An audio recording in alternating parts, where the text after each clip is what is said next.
और back to back breaking news है। CM Shivraj Singh Chouhan का मॉर्निंग एक्शन लगातार जारी है। आज रीवा जिले के समीक्षा अधिकारियों से बैठक करेंगे, समीक्षा करेंगे।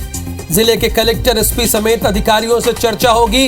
कानून व्यवस्था और नल जल योजना पर चर्चा। पीएम आवास योजना की रिपोर्ट लेंगे सीएम। पिछले कई मीटिंग में सीएम के तेवर बहुत सख्त दिखे हैं। नशा मुक्ति अभियान की भी जानकारी लेंगे सीएम शिवराज सिंह चौहान।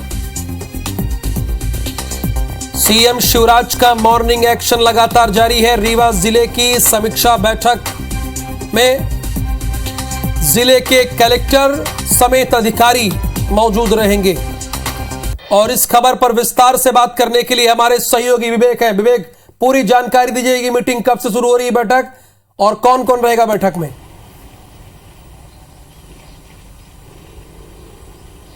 बैठक शुरू हो चुकी है। मुख्यमंत्री शिवराज सिंह चौहान इस बैठक के जरिए रीवा जिले की समीक्षा कर रहे हैं। रीवा जिले के विकास कार्यों के साथ साथ सरकार की योजनाओं का जमीनी हकीकत क्या है, सरकार की योजनाएं हितग्राहियों तक पहुंच रही है या नहीं पहुंच रही है, और इसमें बंदरबाट कौन कर रहा है, इन तमाम विषय पर मुख्यमंत्री अधिकारियों से जवाब तलब कर रहे हैं। रीवा के कलेक्टर, एसपी सहित फील्ड के जो अफसर है वो इस बैठक में मौजूद है। साथ ही मुख्यमंत्री के निर्देश पर तत्काल जो है जो विभागीय प्रमुख सचिव है उनको भी इस बैठक में जुड़ना होगा। और ऐसी स्थिति में आज मुख्यमंत्री शिवराज सिंह चौहान रीवा जिले में प्रधानमंत्री आवास योजना, जल जीवन मिशन और जो नशा मुक्ति अभियान है इसका तो अपडेट लेंगे ही। इसके साथ ही जो अन्य योजनाएं हैं, खासकर जो सरकार के ड्रीम प्रोजेक्ट में शामिल है, उनको लेकर भी मुख्यमंत्री अपडेट लेंगे। वह एक जिला एक उत्पाद योजना हो या फिर जल जीवन मिशन के तहत जो जल संरचनाएं बनाई जा रही है, ग्रामीण क्षेत्रों में जो नल जल योजनाएं बन रही जिससे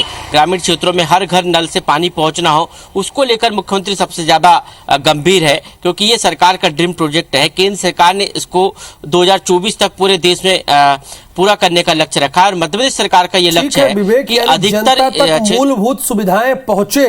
यही तो सीएम की प्रायोरिटी होनी चाहिए। और आप बने रहिएगा हमारे साथ, आगे भी जानकारी लेंगे। भोपाल से अगली ब्रेकिंग न्यूज है। जल जीवन मिशन पर एक्शन में है सीएम। जल जीवन मिशन पर राज्य स्तरीय कार्यशाला आज है। सीएम शिवराज सिंह चौहान विभागीय अधिकारियों से संवाद करेंगे। पीएचई और जल निगम के अफसरों से सीएम संवाद करेंगे। नल जल योजना के तहत तय समय पर काम करने के निर्देश देंगे।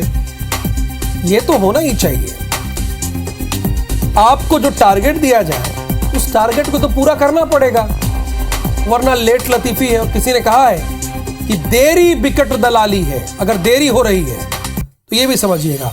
तो शिवराज सिंह चौहान जानते हैं और वो जनता के लिए काम करते हैं, इसीलिए समझते हैं कि इन अधिकारियों को पेच कसने होंगे।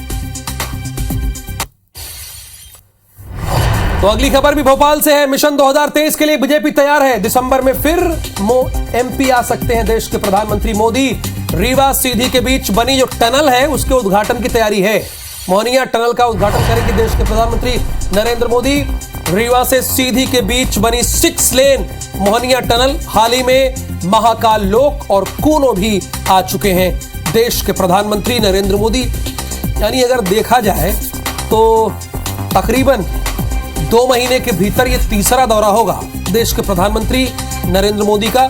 रीवा से सीधी के बीच जो टनल है वहां पर देश के प्रधानमंत्री नरेंद्र मोदी के आने का कार्यक्रम है। भोपाल में ऐशबाग पुलिस ने महालेखाकार कार्यालय में पदस्थ ऑडिटर को सूदखोरी के आरोप में गिरफ्तार किया है। आरोप यह है कि गरीब मजदूरों और असहाय लोगों को मदद के बहाने पहले पैसा देता था, इसके बाद मनमानी ब्याज वसूलता था।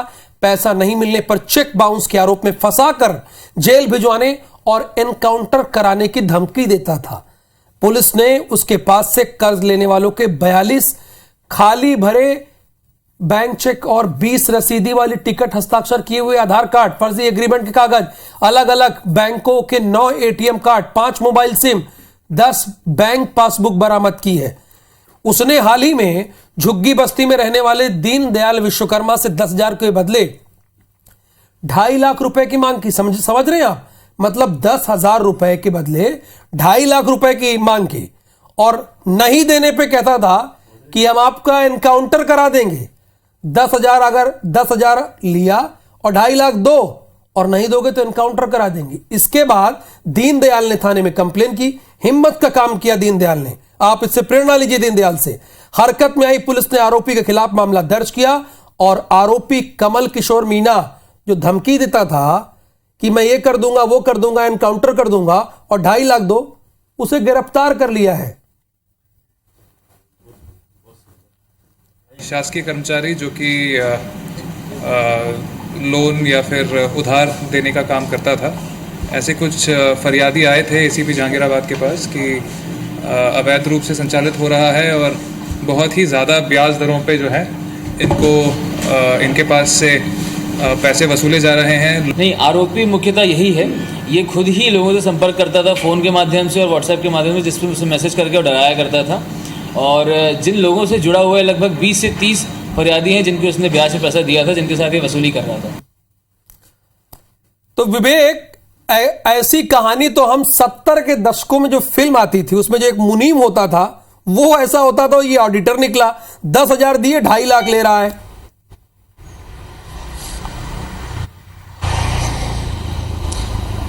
ये बड़ा ही अनोखे किस्म का मामला है, क्योंकि एक अधिकारी जो शासकीय कर्मचारी जो शासकीय विभाग के महत्वपूर्ण विभाग में खासकर ऑडिटर जो के पद पर पदस्थ है, जो महालेखाकार कार्यालय है उसमें पदस्थ है, और वो इस तरह की गतिविधि में संलिप्त होगा, तो आप समझ सकते हैं कि किस तरह प्रदेश में इस तरह के लोग जो है सूदखोरी कर रहे हैं। और मध्य प्रदेश के मुख्यमंत्री शिवराज सिंह चौहान ने स्पष्ट तौर पर पिछले दिनों कहा था कि सूदखोरी बर्दाश्त नहीं की जाएगी। कोई भी सूदखोर यदि इस तरह की गतिविधि में लिप्त होता है तो उस पर सख्त एक्शन लिया जाएगा, क्योंकि कई परिवार ऐसे हैं जो सूदखोरी के कारण तबाह हो गए। पिछले दिनों आपको याद होगा कि इंदौर में एक परिवार जो है सूदखोरी के कारण पूरा परिवार जो है आत्महत्या कर लिया था। उसके बाद सरकार ने कई कड़े निर्देश दिए थे। ये भोपाल का मामला है और भोपाल के जो भीमनगर झुग्गी बस्ती में रहने वाले लोग हैं उन्होंने ये कंप्लेंट की थी, और उसके बाद जो कमल किशोर मीणा है उसको पुलिस ने गिरफ्तार कर लिया। और मैं सबूत, उसके पास इतने सबूत मिले हैं कि ये बात साबित हो रही है कि उसने कई लोगों को सूद के एवज में पैसे दिए, और जितने पैसे दिए उससे कई गुना ज़्यादा वसूली करता था, और चेक बाउंस के मामले में डराता था और उसके बाद उनसे और ज़्यादा पैसे की वसूली करता था। तो ये अपने आप में एक बड़ा और चौंकाने वाला मामला है राजधानी भोपाल का। बहुत शुक्रिया इस जानकारी के लिए। इसे गिरफ्तार तो कर लिया गया है, लेकिन कड़ी से कड़ी सजा भी इसे मिलनी चाहिए और दोबारा नौकरी में ना आए, ये भी कोशिश की जानी चाहिए। आगे बढ़ेंगे। भोपाल से खबर है, 3 कलाकारों को किशोर कुमार सम्मान मिलेगा। महान गायक के नाम पर सम्मान मिलेगा। इससे बड़ी बात क्या होगी? किसी के लिए क्या हो सकती है इससे बड़ी बात? खंडवा में आज किशोर कुमार की पुण्यतिथि पर यह आयोजन किया गया है। पटकथाकार अशोक मिश्रा, गीतकार अमिताभ भट्टाचार्य को यह सम्मान मिलेगा, और फिल्म के निर्देशक हैं विवेक रंजन अग्निहोत्री, इन्हें भी सम्मान दिया जाएगा। कोरोना के चलते 3 साल से इसका आयोजन नहीं हुआ था।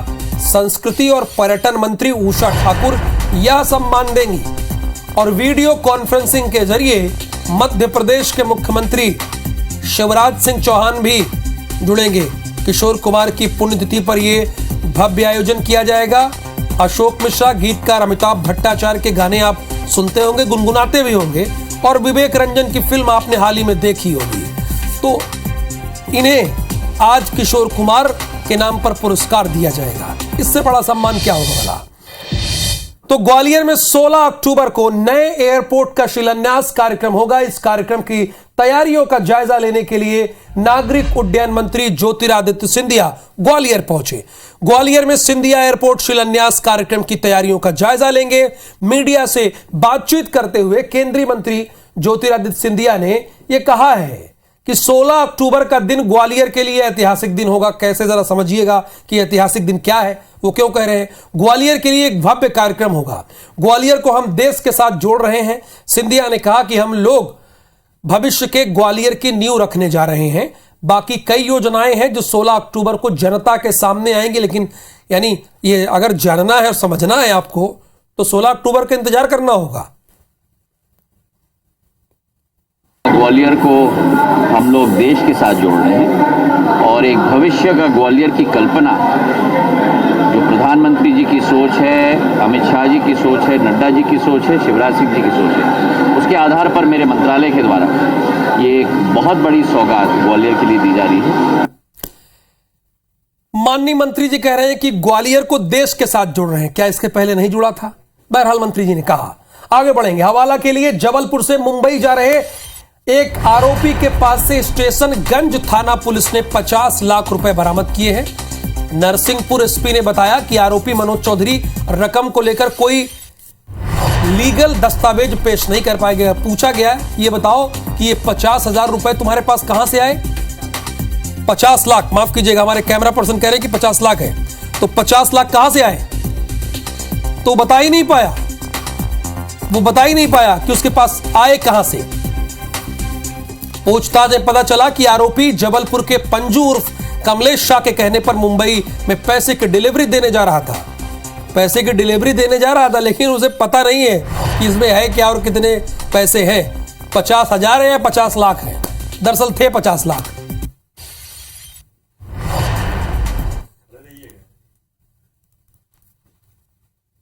एक संदिग्ध स्थिति में एक बैग मिला था, उसमें 5 गड्डियां थी, 5 बंडल्स थे, और उसमें जब उनसे पूछा गया तो उन्होंने बताया कि इसमें पैसे हैं और करीब 50 लाख रुपए जो है उसमें कैश बरामद हुआ। वो उसका कोई अकाउंट नहीं दे पाए कि किस आधार पे उनके पास ये पैसे आए।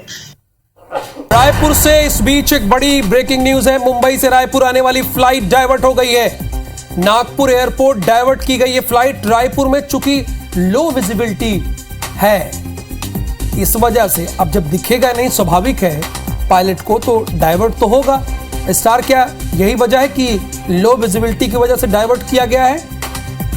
देखिए, रायपुर में आज सुबह से देखा जाए तो वेदर में फॉगी था, मतलब आसमान में कोहरे छाए हुए थे, बादल नहीं दिख रहे, विजिबिलिटी लो थी, जिसके कारण मुंबई से आने वाली जो फ्लाइट है रायपुर वो समय पे आ रही थी, लेकिन उसे लो विजिबिलिटी के कारण नागपुर डाइवर्ट किया गया है। हालांकि अभी जो ताज़ा अपडेट है कि एयरपोर्ट अथॉरिटी से जो बात हुई है कि विजिबिलिटी रायपुर एयरपोर्ट में बढ़ गई है और फ्लाइट की लैंडिंग शुरू हो गई, तो दूसरी फ्लाइट यहाँ पे लैंड हो चुकी है और नागपुर जिस फ्लाइट को डाइवर्ट किया गया था थोड़ी देर बाद, थोड़ा विलंब से, वो फ्लाइट भी रायपुर आएगी। लेकिन ये है कि सुबह से फॉगी वेदर था जिसके कारण फ्लाइट को डाइवर्ट करना पड़ा है। चलिए, बहुत शुक्रिया आपका इस जानकारी के लिए। आगे चलते हैं, एक और ब्रेकिंग न्यूज है। भिंड से पोल्ट्री फार्म हाउस पर मारपीट। बदमाशों ने युवक को डंडों से पीटा है। मुर्गा खरीदने आए थे 2 बदमाश, फार्म हाउस में मुर्गा नहीं होने पर मारपीट कर दी। अब ये कौन सी बात है? आप कुछ सामान खरीदने गए, अगर वो सामान दुकानदार के पास नहीं तो उसे मार देंगे आप। ये बड़ी गुंडागर्दी है। पोल्ट्री फार्म हाउस पर मारपीट हुई है दिलीप। वजह क्या यही थी कि उनके पास जो सामान वो लेने आए तो वो नहीं था? जी बिल्कुल, वजह केवल यही थी कि वो मुर्गी को लेने के जो farm house, poultry farm house है जो कि मुर्गी का फार्म को लेने के लिए आए थे, तो बदमाश थे और जो कर्मचारी था पोल्ट्री का, वो परमिशन बंद है, उसने मुर्गी ना होने का उसने मना कर दिया और जिससे वो काफी आकर्षित और दीवार फाड़ कर आप हाथ में लेकर वो फार्म हाउस में चले और उसके साथ जो मारपीट करते बेरहमी के साथ। जो घटना है पूरी वो कैमरे में कैद हो गई, सीसीटीवी कैमरे में। हालांकि पुलिस ने इसमें जो आरोपी है उनके खिलाफ मामला दर्ज कर लिया है। जो घटना है वो एंडोरी थाना क्षेत्र के आलोरी गांव की बताई जा रही है। जी शुक्रिया जानकारी के लिए आपका। तो फार्म हाउस में मुर्गा नहीं होने पर मारपीट की गई है। सीसीटीवी कैमरे में मारपीट की घटना रिकॉर्ड की गई है।